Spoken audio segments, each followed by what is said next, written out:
Bien, voy a empezar el libro que se llama Los defectos de la Constitución del 31, de 1931 y 3 años de experiencia constitucional, de Niceto Alcalá Zamora. No sé si puede servir para aclarar ciertas cosas, pero bueno. Vamos a ver. Primero, el libro que hoy sale de nuevo a la luz se publicó por vez primera en 1936. A ver, antes de empezar, que no lo he dicho, lo edita el Parlamento de Andalucía, Diputación de Córdoba, Caja Sur y Patronato del Instituto Alcalá Zamora y Torres. Y es del año 2002. ¿Vale? Entonces dice, el libro que hoy sale de nuevo a la luz se publicó por vez primera en 1936, poco antes que su autor saliera de España el 7 de julio para no regresar a ella, sino ya cadáver, al cabo de un treinteno de su fallecimiento, acaecido en Buenos Aires el 18 de febrero del 49. Pero como se indica en el prólogo, su gestación se inicia el 11 de octubre del 31, a raíz del debate en torno al famoso y polémico artículo 26 de la Constitución Republicana, o sea, el relativo al tema religioso infra. Aquí viene entre paréntesis, infra nota 4. Avanza en 1934, se perfila durante los consejos de ministros que mi progenitor celebra con el gobierno de la época los días 2, 3 y 4 de enero del 35 y culmina con los meses posteriores a su destitución como jefe de Estado en la sesión parlamentaria del 7 de abril del 36, acto demencial del que después se arrepintieron muchísimos de sus causantes, comenzando por Indalecio Prieto, aunque nunca lo hizo su verdadero inspirador e instigador, que no fue sino Manuel Azaña. Punto 2. Dejando esa cuestión para examinarla con el obligado detenimiento en una oportunidad ulterior, recordaré que las dos primeras ediciones del volumen, de 225 páginas, compuestas en la imprenta de R. Espinosa en Madrid, se vendieron en una semana, merced a la previsión del citado impresor, quien, con más sentido comercial que mi padre, no fundió los moldes de la tirada inicial. Y una tercera, frustrada por el estallido de la Guerra Civil, debería haber salido en septiembre del trágico 1936.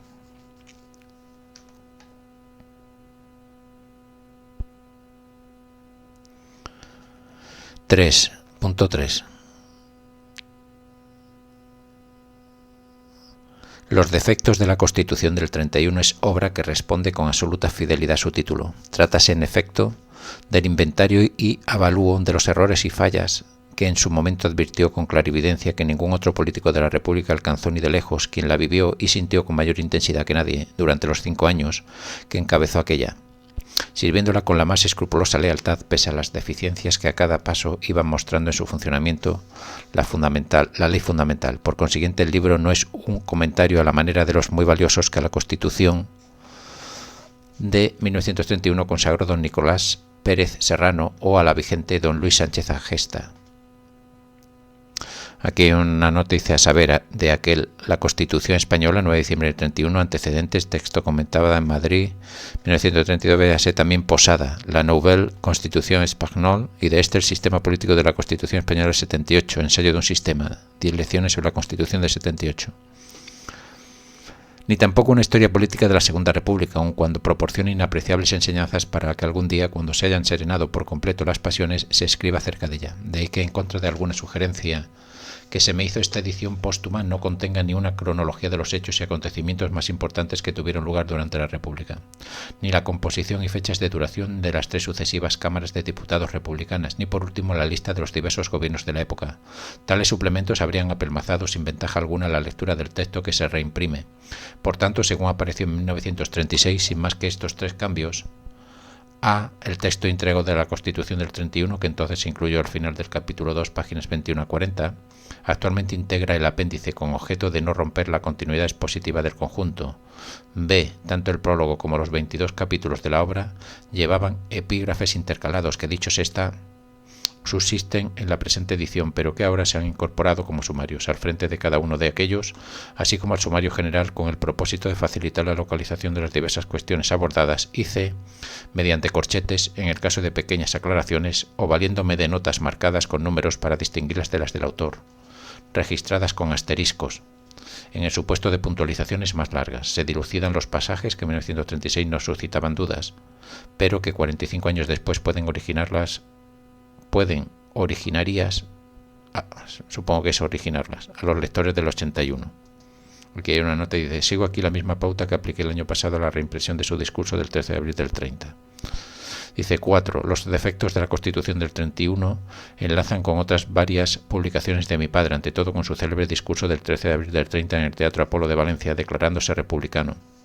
Aquí hay una nota y dice: con independencia de la tirada que se hizo entonces de su reproducción íntegra en periódicos como el Mercantil Valenciano el 15 propio mes y año, y de la que recoge las páginas 475 y 496 de sus discursos, lo he reeditado 2 veces. Conferencia de don Niceto Alcalá Zamora en el Teatro Apolo de Valencia el día 13 de abril de 1930, México DF, 54 páginas, y B, cincuentenario de un discurso histórico, 13 de abril del 80, declaración a favor de la República hecha en el Teatro Apolo de Valencia por don Niceto Alcalá Zamora y Torres, Valencia 1980, 56 páginas, esta segunda con introducción, páginas 3 y 5 y 34 notas aclaratorias más.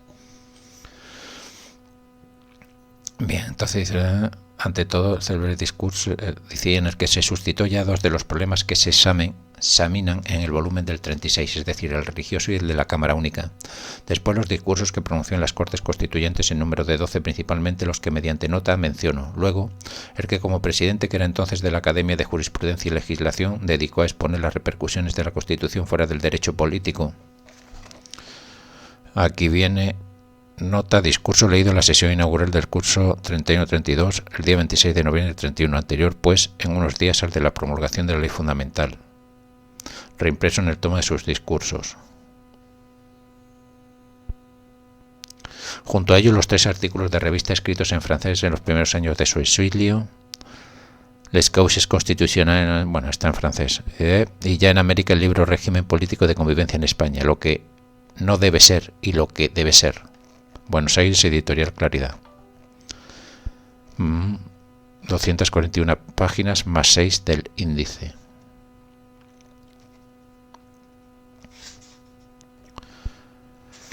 Por último, desarrollamos importantísimos en sus memorias y referencias.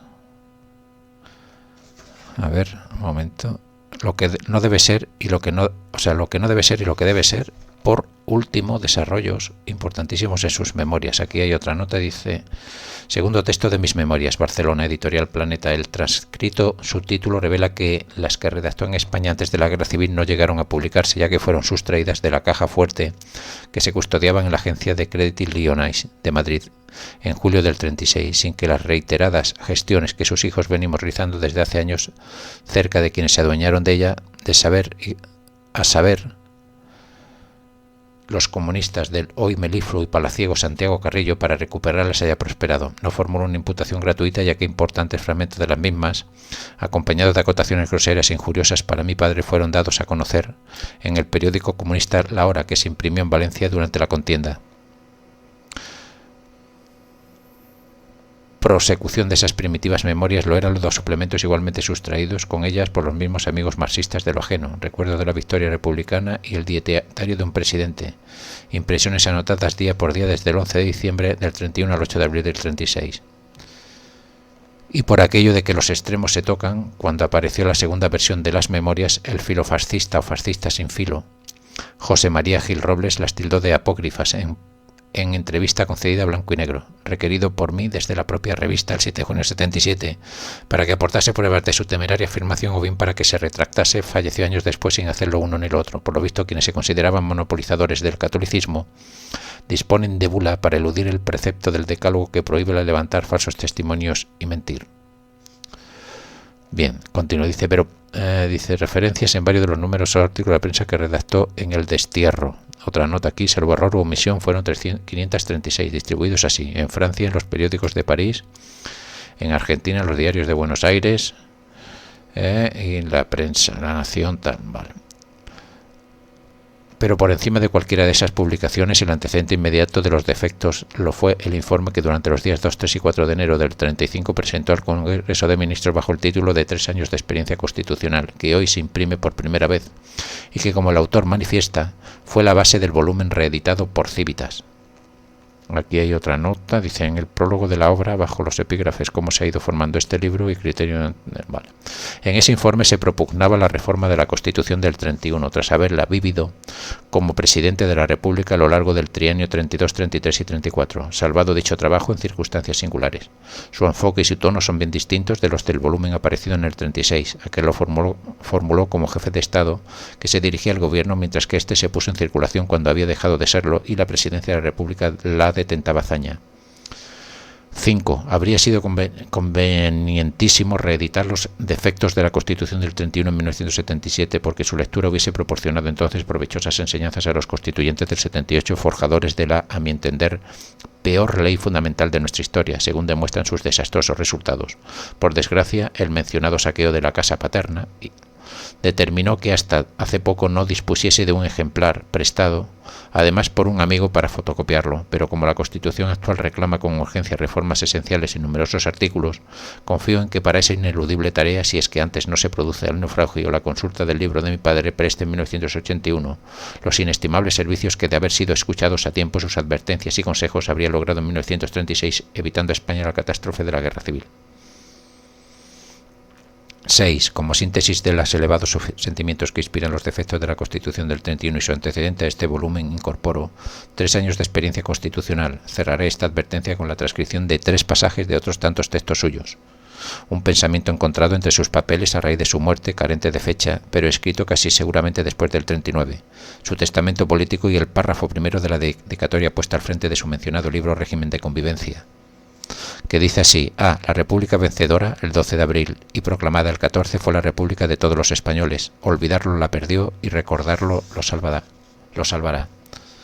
B. A cuantos españoles atiendan mi parecer leal y especialmente a los partidarios de la República les aconsejo que para restablecer y conservar tal régimen único en definitiva posible afirmen y practiquen resueltamente las ideas, la paz y la libertad religiosas, sin fanatismos ni persecuciones sectarias, en el sentimiento un patriotismo intenso, sin tibiezas ni excusa por los fervores de la fraternidad universal o de las afecciones del alma hacia las regiones de cada uno, y en la vida y en la conducta austera sencillez y diáfana gestión, y siempre que sientan el horror a las guerras civiles, causa de todos los males patrios, supremo castigo de los pueblos, solo merecido por encerrar la suma de todos los crímenes. C. A los españoles, para quienes la convivencia no es odio, ni el saludo trágala, ni la república anarquía, ni el orden explotación del trabajo, ni la justicia social guerra de clases, ni la separación de la Iglesia del Estado incendio de templos, ni la libertad de conciencia asesinato del clero, ni la fe católica persecución inquisitorial, ni el amor a la patria nuestro plagio de exóticos nacionalismos, ni la relación humana exterminio del adversario. Madrid, 25 de marzo de 1981, Niceto, Alcalá Zamora y Castillo. Los defectos de la Constitución de 1931. Prólogo y preliminares.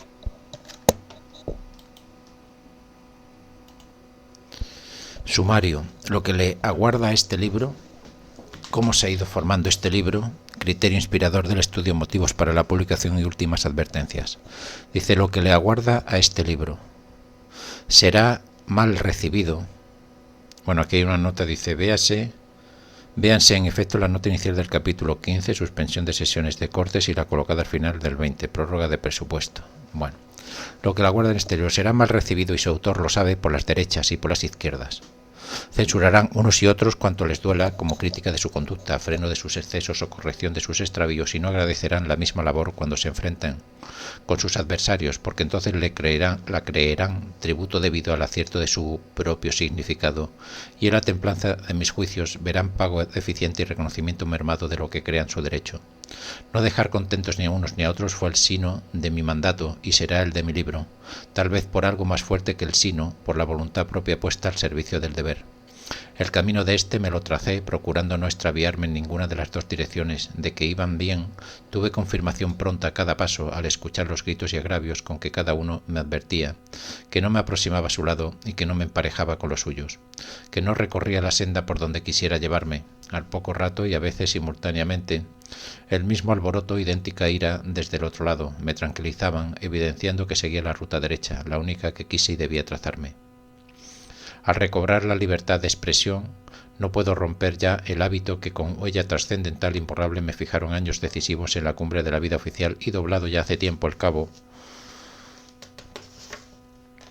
en que medía la humana. Casi no puedo proceder sin esa doble inventiva que, si no estimulo de mi pensamiento, es contraste para la imparcialidad de mis juicios y decisiones. No diré que marche con la rigidez de un tren y que cada tendencia extrema forme un carril. Mi pensamiento tiene más holgura, pero en los apasionamientos de izquierdas y derechas me parece ver algo semejante a esas fajas blancas que los árboles de la carretera advierten a quien marcha en automóvil el peligro de caer por uno u otro lado. ¿Cómo se ha ido formando este libro? Ya en la sesión del 11 de octubre del 31, cuando presenté mi derrota acerca del artículo hoy 26 de la Constitución, anuncié condicionada, pero resueltamente, la bandera de reforma que hiciera posible la convivencia pacífica y justiciera de todos los españoles. Desde que dimití 3 días después, y la autoridad siempre escasa de quien solo tenía a su alrededor 22 diputados, quedó reducida a la de esa fuerza parlamentaria y a la de cierto respeto personal, que siempre agradecí, pude contener cada vez menos los yerros, las omisiones y los excesos del texto constitucional. Al votarse sin opción posible entre aprobar, que era necesidad, y rechazar, que significaba desorden, mi resolución de contribuir a modificarla en momento oportuno estaba tomada. Encargado, sin embargo, de cumplirla y hacerla cumplir, creí que era mi deber fundamental marchar hacia ese propósito sin la menor vacilación, con la más absoluta lealtad. Para ello desterré de mi pensamiento el prejuicio e incubé artificialmente en mi alma la esperanza. Hice más, no pudiendo elegir entre lo que propuso la Comisión Jurídica Asesora, entre el juramento y la promesa como garantía moral de mi conducta. Al prestar solemnemente la segunda, añadí en el interior de mi conciencia, calladamente, pero con mayor eficacia, la otra forma de obligarme. Cuando meses después, impresionado en el histórico castillo de Belver, en Mallorca, por el espectáculo inolvidable que ofrecían los millares de niños reunidos, descubrí con ingenuidad propia de ellos lo más íntimo de mi recuerdo. Decía yo de qué modo mi mano se tendió invisiblemente en la sesión del 11 de diciembre del 31 hacia unos evangelios que no estaban sobre la mesa, y mis ojos miraron un Cristo que de allí había sido retirado hacía tiempo, y buscaron como refuerzo de mi promesa posarse sobre las palabras emocionadas de hermosura suprema: dejad que los niños se acerquen a mí. La realidad se sobrepuso a la ilusión y al deseo. A medida que avanzaba el tiempo, actuaban las cámaras, se sucedían las crisis, se votaban leyes, luchaban los partidos, comprobando no ya las deficiencias previstas tal como las había calculado, sino la magnitud superior de ellas y otros graves defectos que pasaron para todos o casi todos absolutamente inadvertidos. Formé con el propósito de contribuir a la reforma el índice de los artículos que la exigían.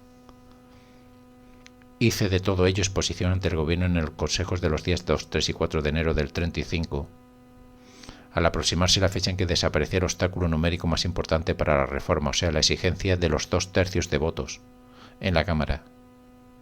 Siquiera quedase el otro, en realidad mucho más grave, el de la autodisolución exigida por el artículo 125.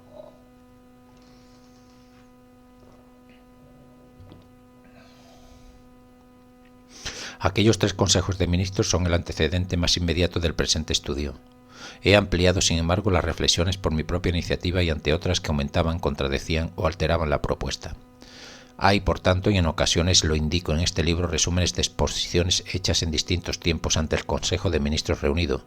Con ello, con la lectura asidua y la meditación reflexiva acerca de las objeciones que he ido encontrando, así como con nuevas lecciones de experiencia, se ha formado este trabajo.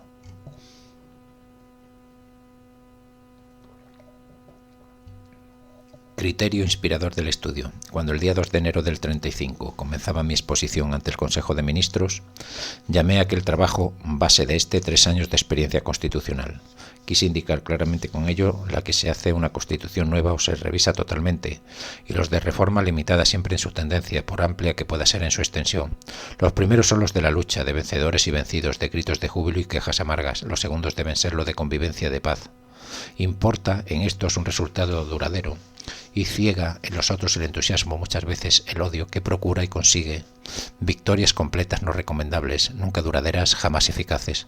Prescindí entonces, como prescindo ahora, de criterios personales. No he aspirado jamás a dictarle una constitución a mi país, y sí a la tarea más modesta y útil de cooperar o que sea buena la que rija. Ni siquiera cuando en 1931 inspiraba y aún redactaba de mi mano un contraproyecto de constitución, volaba en él mi pensamiento libremente y sin otro peso que su ideario. Aún aquella iniciativa procuraba someterla al freno de la realidad, sentir las exigencias de éste y las posibilidades para mi pensamiento tan escasas de aquella asamblea constituyente, y si en algo marchaba directamente frente a esta, era para salvar las responsabilidades graves aún más que fundamentales convicciones. No hay que decir cuán relegadas deben quedar en los periodos sensatos de estricta, aunque trascendental reforma, las preferencias doctrinales y más todavía los caprichos personales. Si un periodo constituyente o de revisión se caracteriza por predominar la pasión y la doctrina, la obra del teorizante y el desbordamiento del lírico, en una reforma hay que atender ante todo las exigencias de la realidad. Concretamente, los preceptos reformables no son los discutibles, que entonces probablemente fueranlo todos, sino los dañosos, los que mostró como tales la experiencia, más todavía dentro de estos aquellos en que subsistir el precepto supone mucho mayor inconveniente o perjuicio que la perturbación de modificarlo. Con el criterio que sigo y la limitación que me impongo queda una gran parte, lo más fundamental, lo más simbólico de la Constitución vigente intacto, sin que ello signifique que tuviera su tiempo ni tenga hoy lo que no comento. La adhesión plena, íntima de mi criterio en todos los casos. Queda una parte considerable que es la victoria permanente de los que triunfan en un momento decisivo. Es la prima legítima, la entrega luchadora y afortunada, es el castigo más inevitable y más justo de la pereza, o el miedo que en horas críticas no lograron prevalecer. Una reforma es una transacción que se impone, se propone, y para eso necesita ella misma ser transaccional, representar la adaptación de los principios que prevalecieron y subsisten a la realidad, fuerza incontrastable de la vida, base inconmovible del derecho, que no tiene, ni puede, ni debe tener las resignaciones de las doctrinas vencidas. Que nadie vea en estas líneas ni en la terquedad ni la claudicación en las opiniones que sostuvieran durante el debate constitucional. Probablemente sigo manteniendo todas mis afirmaciones y todas mis negativas, pero lo que importa y lo que aquí aparece no es lo que siga pensando Alcalá Zamora como abogado político ciudadano, sino lo que ha observado el presidente de la República ejerciendo el cargo y ha visto que es dañoso para el interés del país y del régimen. Yo no me encuentro frente a unas cuartillas en blanco donde pueda trazar libremente el total proyecto de una constitución. Tengo un libro escrito, impreso, que lleva ese nombre, que prometí cumplir y he cumplido, en lo que me agradaba y en lo que me repugnó, y de ese libro solo propongo que se rectifiquen las erratas y desaparezcan los errores manifiestos, los preceptos imposibles y las normas perturbadoras.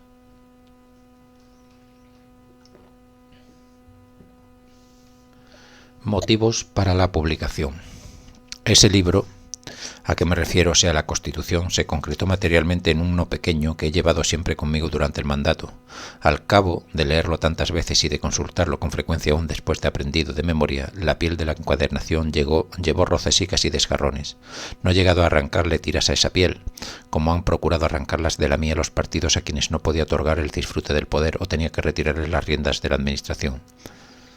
Pero tanto he leído ese libro, tantas veces acudí a él, viendo sus daños a su inadaptación para el bien de España, que creo, sin jactancia, sin contradecir mi natural y notoria modestia, que lo conozco mejor que nadie. No quiere esto decir que yo figure entre los más inteligentes ocultos en política, es que, si no tuviera esa sola primacía, estaba entre los más torpes del mundo y no debería haber obtenido y menos ejercido la jefatura del Estado. Si por esa experiencia única, que no estaba permitida a nadie más, conozco los defectos de la Constitución como pocos, o como ninguno, el caudal de experiencia adquirido como una recompensa más del cargo, al país se lo debo y al país le pago los frutos de esa enseñanza y de la meditación que en mí ha determinado. A aquel motivo principal del deber se suma otro de legítima defensa, cuando en mí, principalmente en mí, se simbolizó, tenaz, sincero, firme, el propósito de la reforma constitucional, con más fervor práctico y continuado que en los partidos de los que era tal intento, programa y aún razón de ser, la malicia de los enemigos de la reforma y aún de los partidarios de esta. Buscó por todas partes, aún leyendo entre líneas, la ventaja personal que yo procurase. No la encontraron ni podían hallarla, no se tocaba para nada el artículo 67, que fija los honores, derechos y retribución del jefe del Estado. Puesto que los honores me abrumaban, las ventajas las reputé siempre excesivas y la conducta se acomodó a este convencimiento. No figuraba tampoco entre los artículos cuya reforma se proponía el 71, el que fija la duración del mandato, y no se podía incluir datos al título y carácter de mi propuesta. 3 años de experiencia constitucional Mientras no termine un mandato, por lo menos, no puede haber experiencia sobre las ventajas que yo no veo claras y los inconvenientes, a mi entender, notorios de la reelección. El único dato experimental que yo podía aportar desde enero del 35 y desde antes era y es que si los partidos políticos españoles no moderan su egoísmo, sus odios, en suma, si dejan igualmente desenfrenada la pasión, resulta muy difícil soportar sin defensa y en el centro de la lucha los embates de esta. Los 6 años son muchos para las fuerzas de un hombre de bien, se soportan con enorme dificultad. Se ansía su término, aun cuando éste signifique perder el máximo honor de la vida pública y cumplir la casi desolada edad de 60 años. Se cuentan día por día los que aún faltan, como los cuenta para su libertad el que está en la cárcel. Al ver que no aparecía para mí ventaja alguna, los que tras recóndita meditación solo conciben cuál móvil de la conducta el interés, rebuscaron alguno y creyeron encontrarlo en la propuesta de reforma del artículo 81 o de cualquier otro, pero siempre en relación con el 81. La dialéctica de aquellos argumentaba así: como el artículo 81 limita la facultad de disolución y sin embargo se le exige o se la exigimos a diario al presidente cuando acceda por segunda vez a ella, por segunda vez tratándose de Cortes ordinarias, llegará el momento en que ante una Cámara indisoluble para él, pero disoluble por otro, prefiera marcharse antes que facilitar el conato de ser una convención. Pues ya está descubierto, y así continuaron discurriendo, el interés del presidente quiere conservar el cargo, logrando una disolución automática de las Cortes que no se le compute y le permita seguir con la plenitud de sus atribuciones. Los que así se expresaban, quizás sin ánimo de agraviarme y desde luego sin el agraviarse a sí mismos, con esta benévola explicación de la conducta humana no reflexionaban en la contradicción interna esencial de este argumento. Porque si solo el interés me llevaba a propugnar una reforma constitucional, no era acorde con ello que el sentimiento del deber me empujase a abandonar el cargo ante la Cámara que se declarase indisoluble. Un segundo que voy a quitar un ruido que hay aquí. Vale. Ha pasado el tiempo y estas líneas se publican, no siendo yo ya presidente, con el mismo empeño, con el afán de una reforma constitucional a cuyo éxito dedico todas las energías que aún conservo en mi vida pública. La malicia no podrá decir ya nada. Me interesa el problema igual que antes, y no se trata de defender la posesión de la presidencia. La vida tiene deberes más altos y suele obedecer a móviles mucho más elevados que el interés personal. Últimas advertencias. Este libro ha sido pensado y escrito antes del 34 y por tanto del 7 de abril del 36. Cuanto después ha pasado no llega para no alterarla a la serenidad de estas páginas, como si no me afectase y casi cual, si no hubiese ocurrido nada, aun a trueque de no deducir consecuencias curiosas que por harto notorias y evidentes pueden suprimirse. Todo cuanto digo y propongo podrá ser valedero si no suceden nuevos golpes de Estado, a los que con aquellas efemérides se ensalzan. Si hay más, sea con o sin, por o contra las Cortes, entonces que no pregunten por la Constitución quienes la impusieron o dejaron de imponerla. Quienes por necesidades dialécticas de convivencia electoral la declaraban intangible, aun encontrándola más defectuosa que yo la juzgo. Su obra, falta de valía intrínseca, de arraigada vigencia, de conformidad con lo espontáneo y lo duradero, no podría resurgir tras excesos y suspensiones, sometida a la dura prueba de lo violento y lo intermitente. En caso tal, renacería el régimen constitucional español, con un código nuevo, que, para ser mejor, exigiría poco esfuerzo, pero que no obstante aumentaría la serie de las constituciones efímeras, reflejo ya que no causa, en todo caso signo, de nuestras malas costumbres, de nuestra desordenada y estéril lucha política. Es preferible, y señaladamente para los autores de la Constitución, volver a su respeto y transigir en la reforma, y esta con moderación, que no excluye la profundidad ni la eficacia. Todo dependerá de la prudencia y de la lealtad con que sepan comprender y practicar esas dos virtudes cardinales en una democracia republicana. Bien, aquí acaba, digamos, la parte introductoria. Ahora vamos al tema 1, que es cómo surgió la Constitución. Pero creo que lo voy a hacer aparte para no mezclar tanto.